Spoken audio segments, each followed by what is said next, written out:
Global Deception, The War on Terror, is a campaign for permanent war and terror by Mark Taliano from August 2017 from Global Research website. The War on Terror, an outgrowth of the crimes of September 11, 2001, was never a war on terror. It has always been a campaign for permanent war and terror. War is terror. The terrorists in Syria, including Al-Qaeda, are proxies for the West's dirty war on Syria. They are aided and abetted by illegal sanctions and every tactic used by the West to destroy the country and its institutions. Any action that the West takes against the Syrian Arab Army or the Syrian government aids the terrorists, since SAA and the Syrian government are dominant forces fighting the terrorists. The veil of confusion drops every time the official narratives change. The terrorists who reportedly flew into the World Trade Centers and the Pentagon were, reportedly, Al-Qaeda. Al-Qaeda is the supposed enemy, but the West supports Al-Qaeda and all the terrorists in Syria. So whereas Al-Qaeda is one of humanity's enemies, Al-Qaeda is the ally of those who control the levers of power.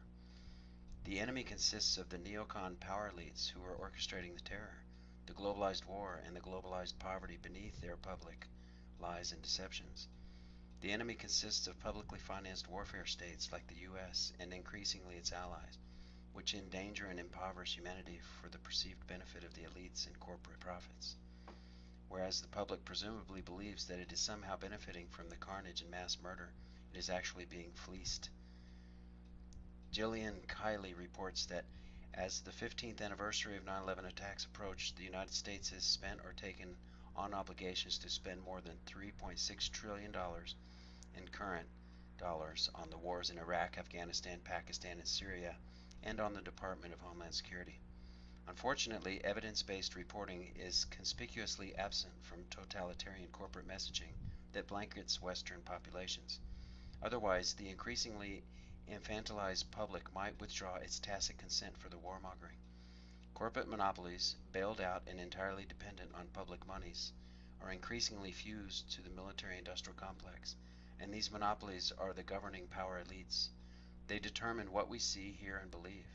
Syria, like its predecessors Libya and Iraq, was largely free of terrorist infestations before US-led NATO and its allies waged their phony so-called humanitarian wars of mass destruction, largely for the benefit of corporate monopolies and imperial hegemony. But all of this is hopefully changing.